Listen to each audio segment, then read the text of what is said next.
and welcome to the What in the World is Dyscalculia podcast, presented by EduCalc Learning. I'm your host, Dr. Honora Wall, and today I want to talk about one of my favorite success stories. They're not all success stories, and there will be podcasts where I talk about times where interventions did not work for students and why I think that happened. Luckily for me, I do have a lot more success stories than not. And I recently got some information about one. I'm going to call the student Betty for the purposes of our podcast. And Betty is dear to my heart. I first met Betty when she was leaving 5th grade and decided not to go back to a brick and mortar school. She was going to homeschool. She had a diagnosis of dyslexia and dyscalculia, and she had had such a terrible time in elementary school, working with tutors and teachers who were trying to help but who didn't understand her learning challenges, and she just wasn't very successful. And she really internalized that, which unfortunately is such a common story for people with dyscalculia and very heartbreaking for children. By the end of elementary school, this young girl had decided she could not do math in any way, shape, or form and never would be able to, that she did not enjoy reading, and that she felt so, in her words, dumb. And I hate when students talk that way about themselves. It's heartbreaking. But she felt so inadequate compared to her peers. She felt like everyone knew she wasn't good enough. She felt like the smarter kids were making fun of her, and she knew she was behind, and she was incredibly bright. Very sharp girl, very quick learner, an amazing musician, and a great artist. Just could not find success in a traditional classroom and had given up. Well, luckily they found a wonderful reading tutor in South Florida who is a colleague and friend of mine, and Betty was starting to have a lot of success with her reading progress. Not so much with the math. Her mom was pretty good at math. We didn't think that the learning disability was hereditary. Her dad was an engineer. There was a lot of pressure from the family, not from her parents, but what she internalized for herself, because everyone else in the family seemed to get math so much easier and faster. Her older sister never had a problem succeeding in any traditional classroom, and her younger brother seemed to be on the same track. So it was really only Betty who was sticking out as this sore thumb who just could not succeed in school and could not understand math. So the reading tutor recommended me as a math tutor because of my specialization in dyscalculia. So I started working with Betty, and she was very nervous. We did remote tutoring because I was not living in Florida at the time. And our first couple of sessions were getting to know each other, talking about her past experiences, finding out how she defined herself as a math student, which was as not a math student in her words, and hearing from her mom about how the experience had gone for the family. The first couple of sessions, Mom sat in, and this is very common in my experience because the students have had such a terrible time from teachers and from previous tutors who make them feel inadequate, who make them feel like they're failing and make them feel like there's something wrong with them. So they have a lot of anxiety when they first start working with me, and a lot of fear of what the experience is going to be like. They think they're going to be asked a lot of questions they cannot answer. They think they're going to be quizzed on things they don't know, and they fear they're going to let me down, let their parents down, waste everyone's time and money, and they've put so much pressure on themselves before we even sit down to say hello that the first thing I do is trying to help everybody relax. We just take a moment to breathe. We just tell some stories about what math has been like before. I like to ask students questions about what went well, what didn't go well. Let them talk out their experience. They have to get out those old emotions so that they are ready for some brand new emotions. Now, they had tried working on different curriculums at home, going through different math books that have been recommended by people, looking at different online programs. Betty hated working with online programs because there was no one she could ask a question to, and she couldn't teach herself from the text, partly because of the dyslexia, and couldn't really get a handle on what they wanted her to do for the math because of the dyscalculia. Her mom had tried helping. There was a lot of fighting going on at home and arguing, a lot of tears. That also is something I find common and heartbreaking.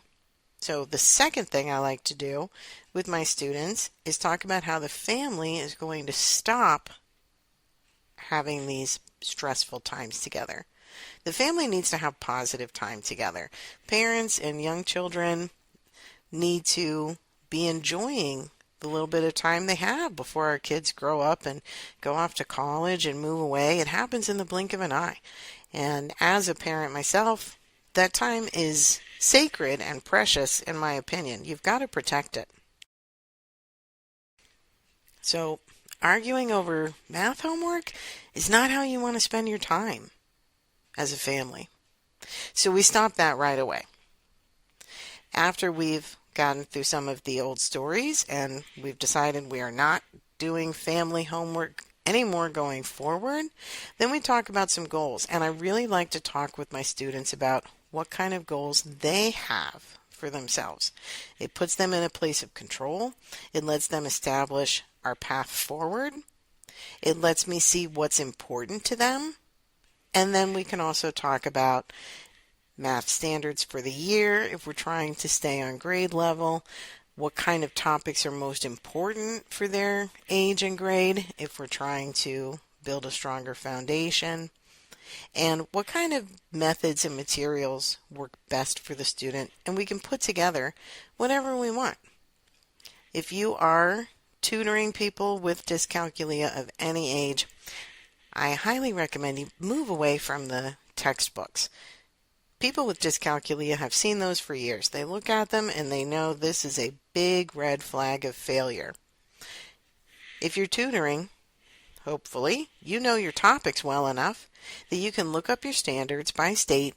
You can look up what your local schools are doing by grade level and have an idea of what needs to be covered. Talk about those things without the textbook. Use different examples. Mix and match. Online materials. There are so many websites that have resources you can choose from. You can Google pretty much anything and find a worksheet. You can use a textbook to give you a starting place, but get out of those trigger areas as much as possible. Make some things up on your own and make some things up with the student while you're going through your lessons. You will get to the standards you need to reach. You will cover all the topics that you need to cover. You don't have to do it according to modules in an online program or chapters in a textbook, especially before you get into high school. Here in the U.S., once you get into high school, now we're really concerned about the transcript. We're really concerned with having accredited courses, or we're concerned with establishing a homeschool program where you're keeping a portfolio of work signed off at the end of the year by a certified teacher. That way you have your paperwork together for college applications. Before high school, that is not the important part. No college application wants to know what happened in 6th and 7th grade math. They just want to see through high school courses and through placement tests and standardized tests like ACT, SAT, PERT tests, whatever college placement test is required where you're looking at. Now we want to see that the foundational knowledge is there. But when you're working with students in elementary and middle school, you really can pick. So choose your tutoring materials or your course and class materials and progression based on student needs. You'll get a lot farther, a lot faster, and everyone will be happier with the process. They're going to be happy with the results once the process makes sense. So the results are really going to take care of themselves if you've set up the process the right way. Now for Betty, our way in came through art. It could have come through music because she's a very accomplished young musician. But I'm not. I can't play a musical instrument to save my life. I can listen to music and appreciate it, but you certainly don't want me talking about music or playing an instrument. So that one would have worked for her, but not for me. We couldn't find access through math because I knew math and she did not when we first started working together, and she was very resistant for the reasons I've already said. So that would not have worked because it would have worked for me, not her. The place where we could both come together was in art. And Betty is much better of an artist than me. She's a phenomenal artist. She would make collages, she would do photography, she would freehand draw, and really made images come to life. So we would talk about art. We would talk about math in art. We talked a lot about different famous artists who used math in their work. I had her do some research projects based off of that.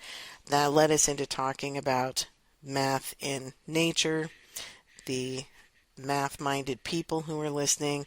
Of course, we know all about, cauliflower, the way the cactus grows, sunflower seeds, things of this nature that can be a really good access point.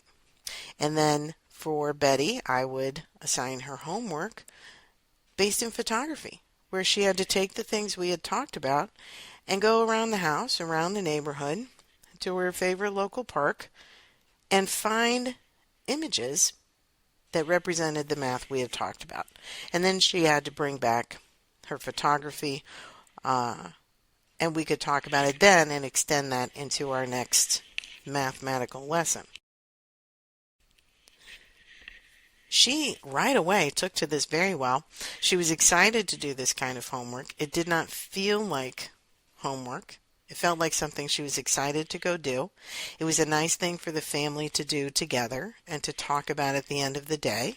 She was able to talk about the math we had discussed and how it related to the images she chose to take pictures of.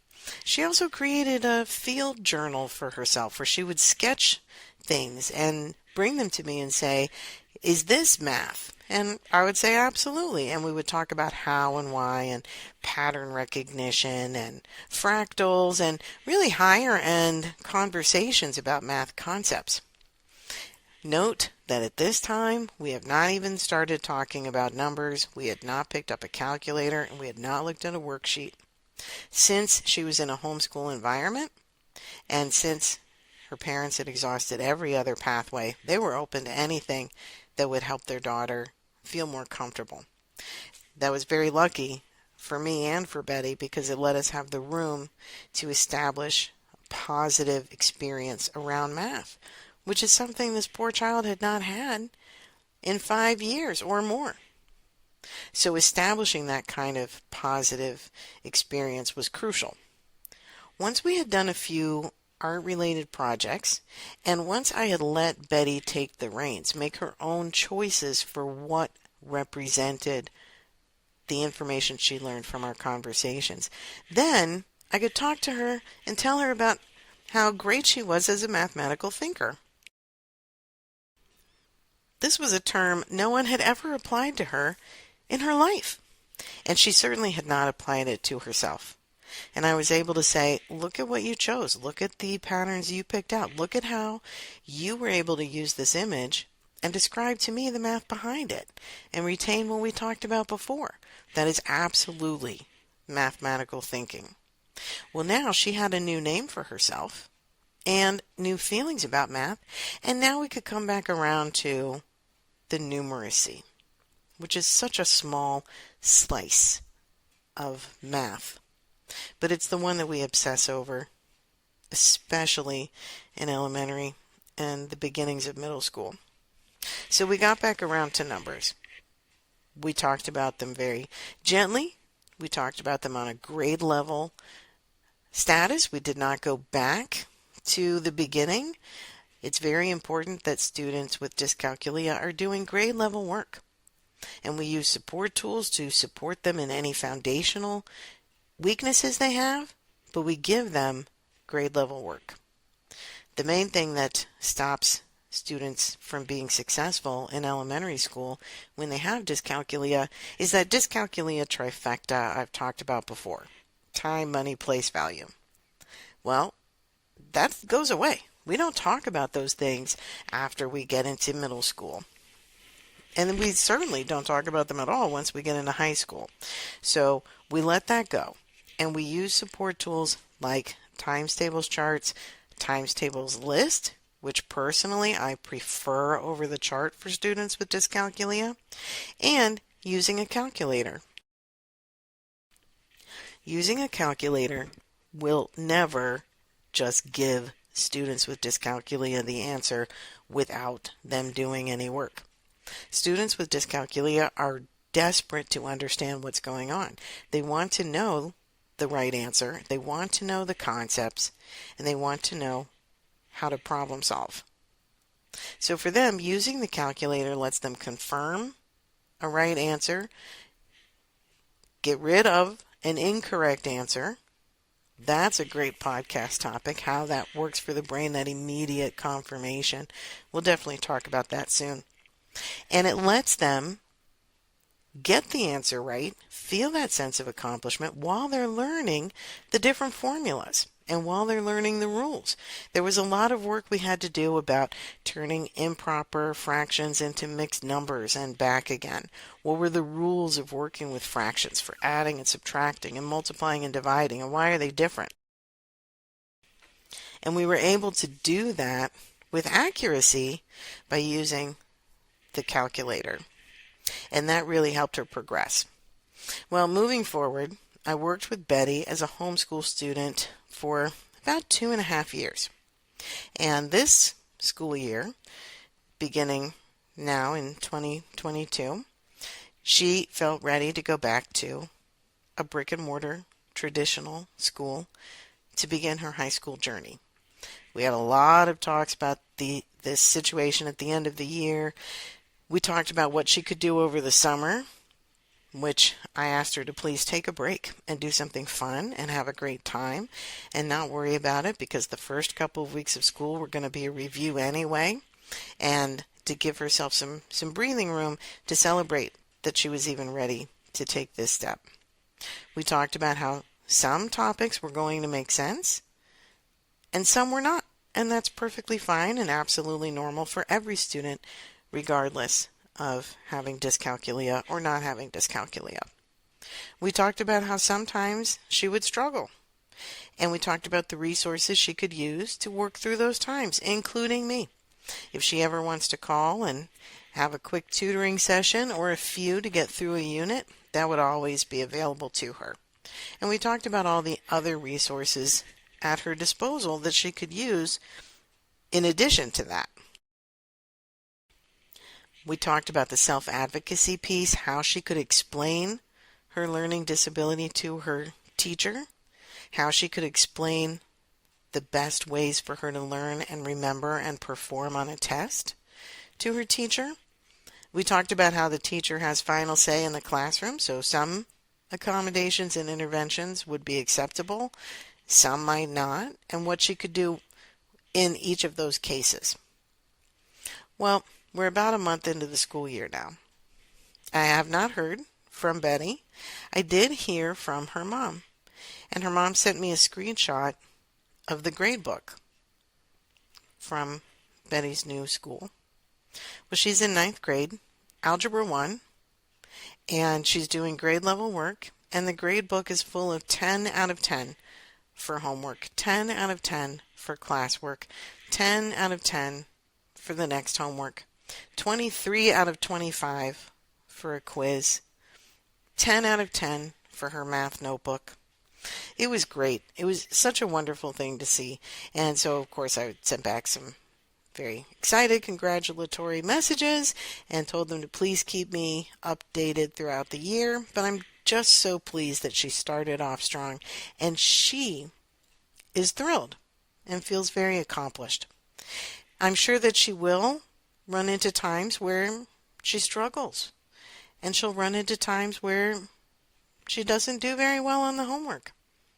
I'm quite sure that at some point she'll probably fail a test because that's human. We all have periods of time like that, and we all have topics that are harder than others.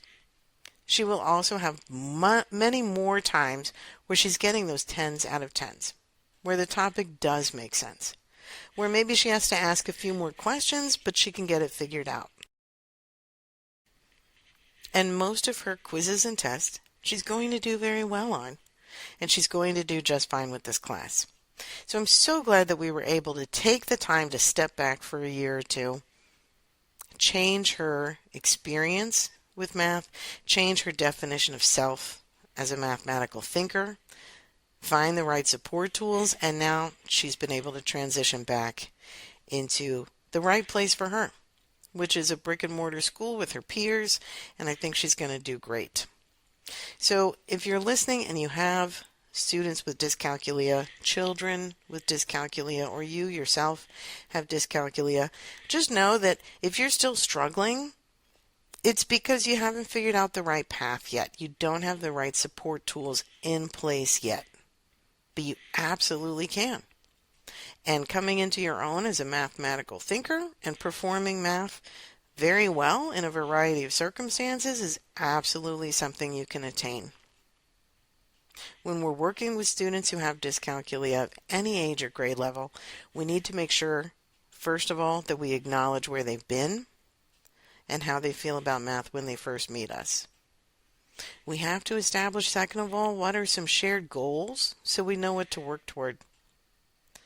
We have to find any method we can to make a successful math experience, and then we build off of that. We do grade level work using the right support tools and the right accommodations, and you will be amazed at the amount of growth and how much it sticks.